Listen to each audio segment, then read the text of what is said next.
This is an excerpt of a webinar about IPR, or interproximal reduction, by Garrison Dental. Thank you to Garrison Dental for allowing us to post this excerpt. To see the full-length version, please contact www.garrisondental.com. All opinions are those of StraightSmile Solutions. We are an orthodontic consultancy company that helps general and pediatric dentists with their ortho cases and education. For help with a case, please visit www.straightsmilesolutions.com. Now, enjoy the show.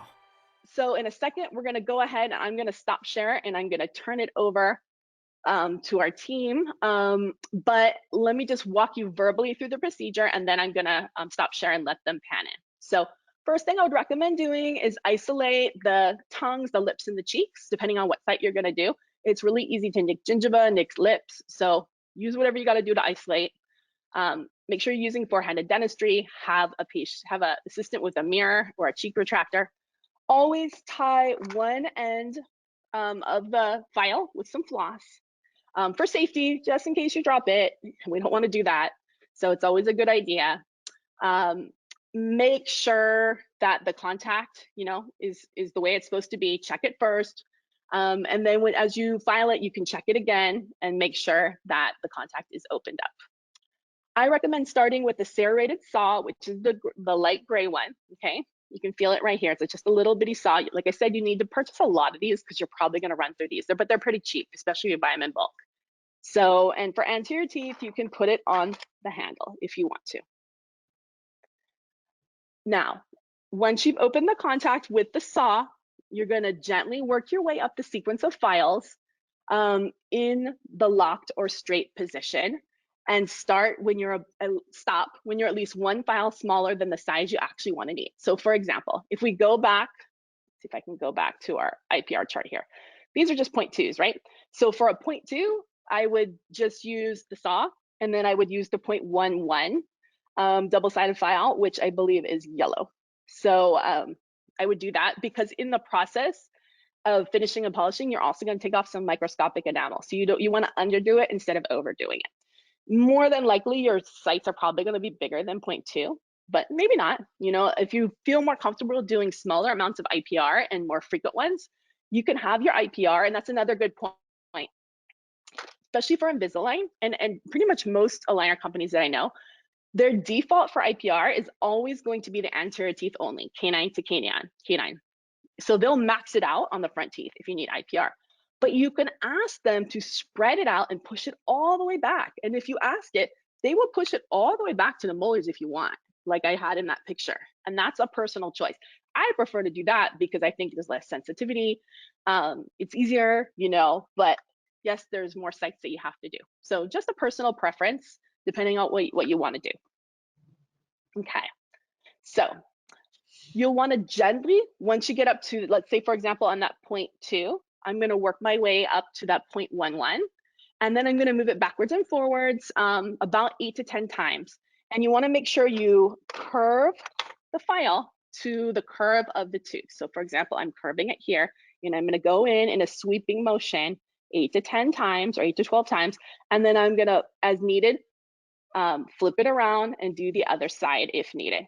So then once you do that, then if it was like a bigger file, like let's say it was a 0.4 that we needed, the site was 0.4, that means I'm going to work it up to 0.3. You're going to work your way up after you break the contact, 0.1, 0.2, 0.3, sweeping each time.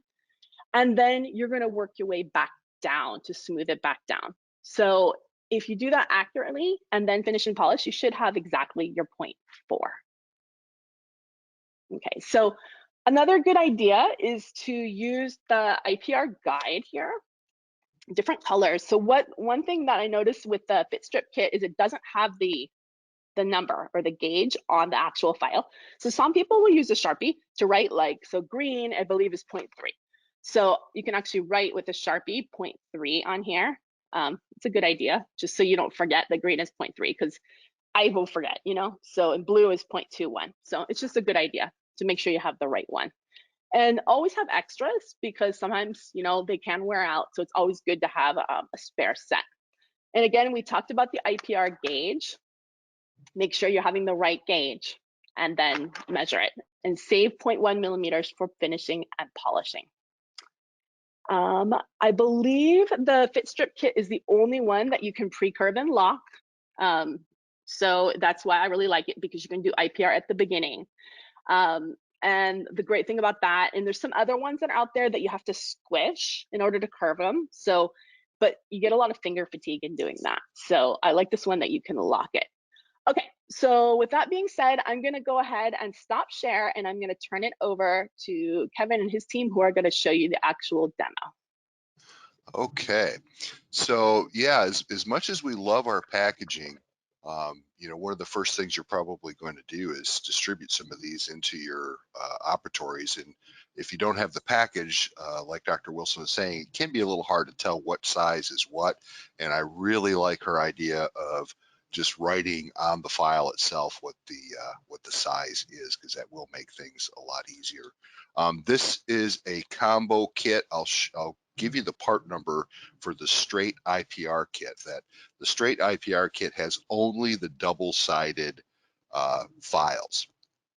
Okay, so Dr. Wilson, if you would like to go ahead and tell me what you want to do on our page here, then All right.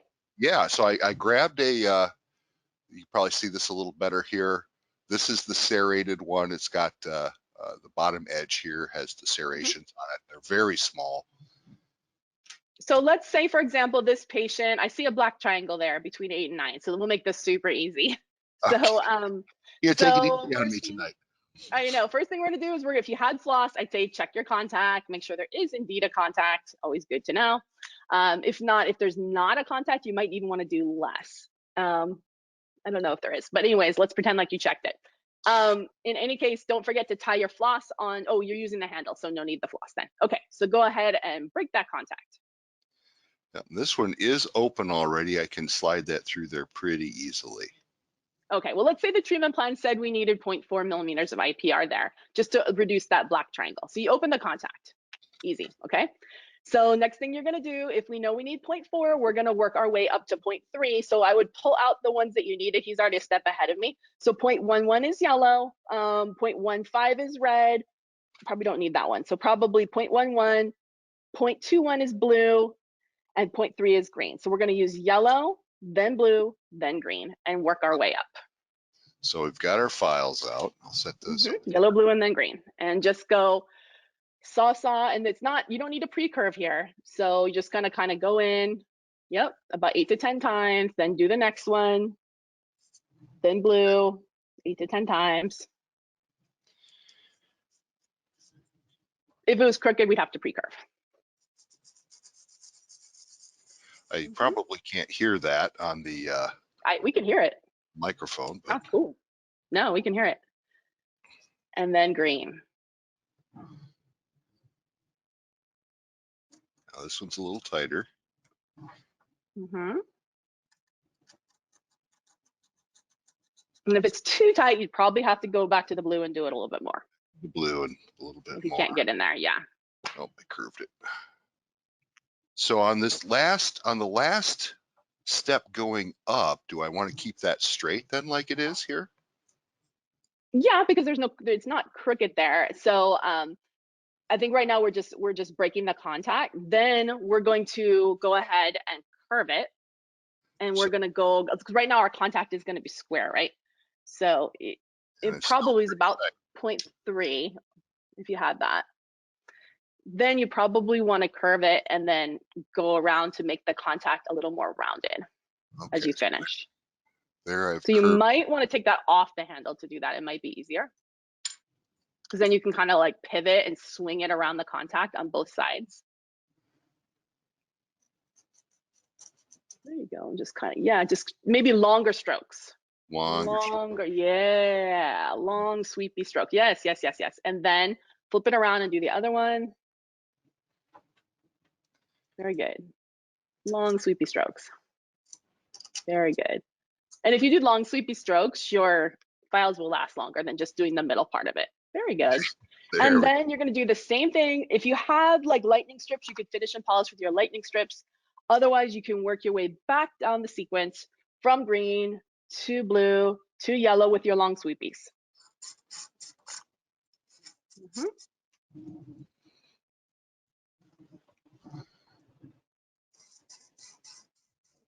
Your camera is good. Yeah, we And now just have yellow. new attachments for it that help with the close-up work. Cool.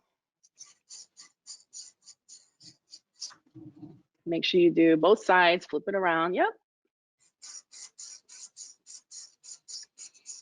I can feel that it's Sweet. It much. looks nice. Yeah. And now check again. It should be perfectly just about 0.4. If it's not, you can do more sweepies with your yellow, or you could pull out a lightning strip. I don't know if I can't remember if you guys sell like that kind of lightning strips or not. I don't think you do. No, we have just the fit strip. Yeah. Now, how it's a little tight. I actually want you to keep it a little tight because, like I said, I find that the treatment plans tend to err on overdoing it instead of underdoing it. So I actually rather it be a little bit less than a little bit more. And if needed later, we can always zip it with a lightning strip. So I think that's just about perfect. You should be able to kind of get that 0.4 in there, but it should be a little bit snug. Yeah, it's just a little tight. Yeah. And the 0.3 should go freely. Yeah, the 0.3 was really loose. So perfect. That's exactly it. That's exactly what you want for a 0.4. Yep. Oh, that just you got it. You got it. That's it. So that's really it. And it didn't take that long. Granted, that was an easy one because it was a super gingival one. It wasn't crooked, but it doesn't take that long to do. So and it's really accurate. If you had, K9 to K9 and you had multiple locations that needed reduction, would you do each one individually, or would you break the contact and then do the yellow and then do the blue across the whole arch? Whatever floats your boat. Everyone has their own little sequence. So whatever floats your boat. I'm more of a systematic person, break all the contacts. But the only thing that's happened to me when I've done that is sometimes you get a patient that's like, I'm over this. I don't want any more of this. Can we stop and do the rest later? And I'd want to just finish the site. So, I think maybe check with the patient first, because especially if they've had attachments and they get all this and home care instructions, better to do the IPR last and then see how much you can get done. And like I said, even if it's all due at that first appointment, you can always have them wear the aligner for another week and finish it up the next week. Okay, so now this kit is if you go out on our website and you're looking at, we have a bunch of different fit strip kits. We have some that are primarily for composite interproximal finishing and contouring, subgingival composite work and so forth. So the kit that you want ends in the number 0505. That is, yeah, maybe you can send that in the follow-up email. Yeah, we could do that. And it just again, because the line itself has expanded over the years, there's 6-7 different kits out there. It's the 05 is your IPR kit. You want the double-sided one. The only reason you need a single-sided one is if you had like a veneer or a crown and you wanted to just do it on one tooth. So, and that's just things to keep in mind when you're staging your IPR in your treatment plan. If you don't, you can always avoid those sites if you need to, so you don't have to deal with that. So you might need to purchase the single-sided kit. I don't think I've ever had to use them because I usually pick wisely, my sites. Other thing is you're gonna need multiple saws. I think it's a smart idea to get at least 3 or 4 saws. And don't you sell those in bulk? Yeah, the saws come in a pack of 4 or a package of 10. So yeah, you're gonna need a lot. So I would just get a lot of saws because that you're gonna go through the most. Besides the saws, I would have more than one IPR gauge. Can you buy those independently? I can't remember. Yes, you can. Yeah. I would get an extra one because you will lose them. So, and then you're gonna be in trouble. So don't use the eBay ones because your husband will steal them. Your husband will steal them. Yes. Because it's a compliment to Garrison because it's more accurate. So exactly. So yeah, you did it. I mean, that was an easy one, but I think you guys get the idea, and the demo was perfect. You could totally see it. So thank you for taking the time to do that. There we go. So the colored portion of the barrel turns and that turning action either straightens it or curves it. And it only goes one direction. So you can't curve it left and right. You just flip it around if you want to do the other one. Yeah, you can push it, but it holds I guess a more continuous curve one way than the other. Yeah, I would just like turn it turn it the other direction. Yeah, as needed. Yeah, Like so if you're going to do the medial, then flip it to the distal. Yeah, so you flip it like that. Like that.